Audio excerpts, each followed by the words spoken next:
Po na e publikuam domethënë një përmbledhje vjetore ku u munduam me paraqit gjendjen e çrregullimit në Kosovë në përgjithësi,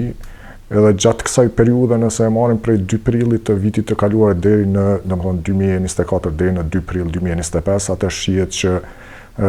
disa tema kanë qenë që kanë qarkulluar në pjesën e parë të vitit, domethënë ka qenë armatosja e FSK-s si një prej temave dezinformuese ku ka pas pretendime të ndryshme për armatosjen e FSK-s me artilleri të rëndë, edhe pse zyrtarisht dihet që për shembull tenka e format e tjera FSK-ja nuk është furnizuar domethënë që dihet publikisht edhe zyrtarisht, ndërsa pjesa e dytë prej momentit që presidentja e Republikës Vjosa Osmani e shpalli datën e zgjedhjeve, atëherë kemi vërejt që janë hap shumë faqe të ndryshme, sidomos në TikTok, llogari të ndryshme, të cilat kanë publikuar informacione në kuadër të së cilave ka pasur dezinformata të ndryshme, edhe deri në periudhën domethënë të zgjedhjeve, në të shkurtit të 2025-s, ka pas dezinformata të ndryshme dhe kjo tema ka qenë tema që ka dominuar në raportet tona mujore për dezinformim, ku siCC-ka ka pas llogari të ndryshme, user të ndryshëm me emra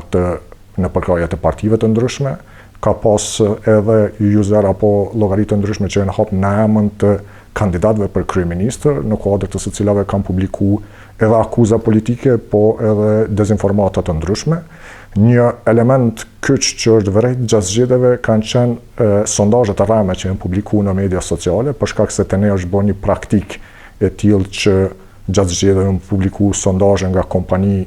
të agjenci, domethënë që masin opinionin publik, por në media sociale kanë qarkulluar të vjetra, të manipuluara, të edituara, domethënë sondazhe të cilat nëpërmjet së cilave është synuar që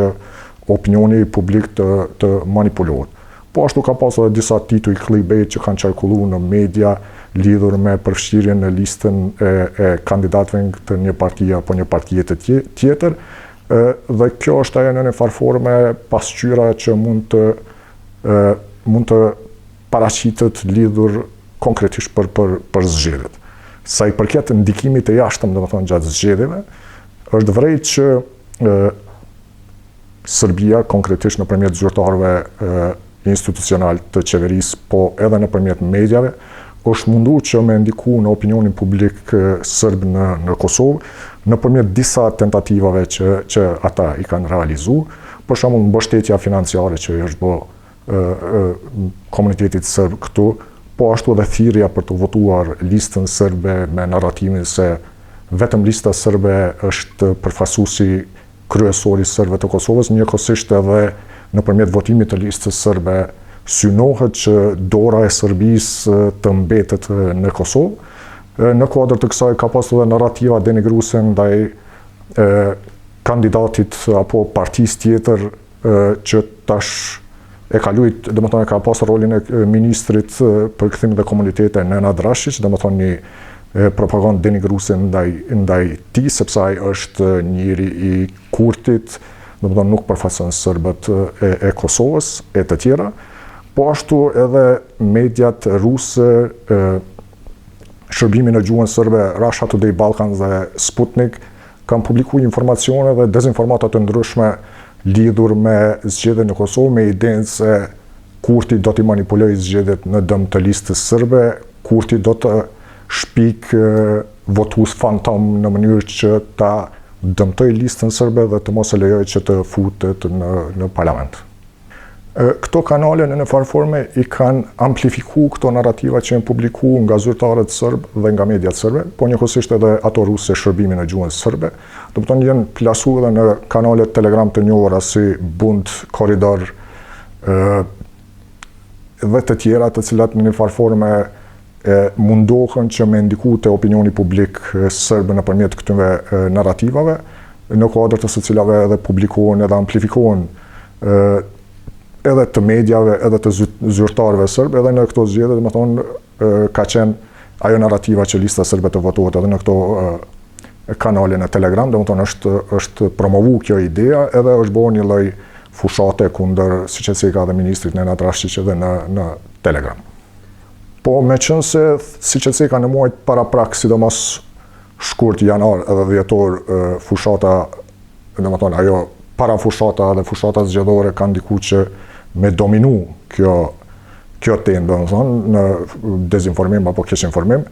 Në muajin mars kemi pas një diçka tjetër, nëse mund me quajt, ka pas disa akuza politike në media sociale që kanë qarkulluar, zakonisht kjo është një lloj shprehje ku i manipulojnë disa video ose i publikojnë disa fotografi me idenë se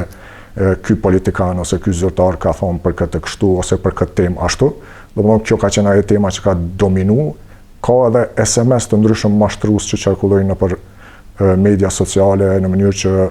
mi manipulu audiencën, po si lojë shpërblyese apo me idenë se japin kreditë ndryshme e të tjera. Një nga temat ka qenë paramartosja e FSK-s mbi spekulimin se sa helikopter do t'i merr FSK-ja, po edhe në media sociale ka qarkullu një dezinformat se FSK-ja po furnizohet me kundër ajror nga Turqia, dhe pse zyrtarisht nuk dihet se çka tek qysh. Këto, domethënë, kjo ka qenë një sa i përket temave mbi të cilat është dezinformuar mas shumti në muajin mars. Nëse kalojmë në monitorimin që i kemi bërë mediave serbe lidhur me çka dezinformohet atje, ka pas teori konspirative me kaosin që ndodhi në kuvendin e Serbisë, me idenë se kjo po ndodh me mbështetjen e kryeministrit Kurti, apo po mirët ideja e tij që të bëhet një kaos i tillë në kuvend, dhe ai është shumë i kënaqur që një tollovi e tillë ndodhi në kuvend, me idenë se opozita në farë forme po i shërben atij. Po ashtu ka pas edhe teori konspirative të tilla që janë lidhur me narrativën se marrëveshja për mbrojtje që u bën mes Kosovës, Shqipërisë dhe Kroacisë, atje u interpretua si një lloj forme e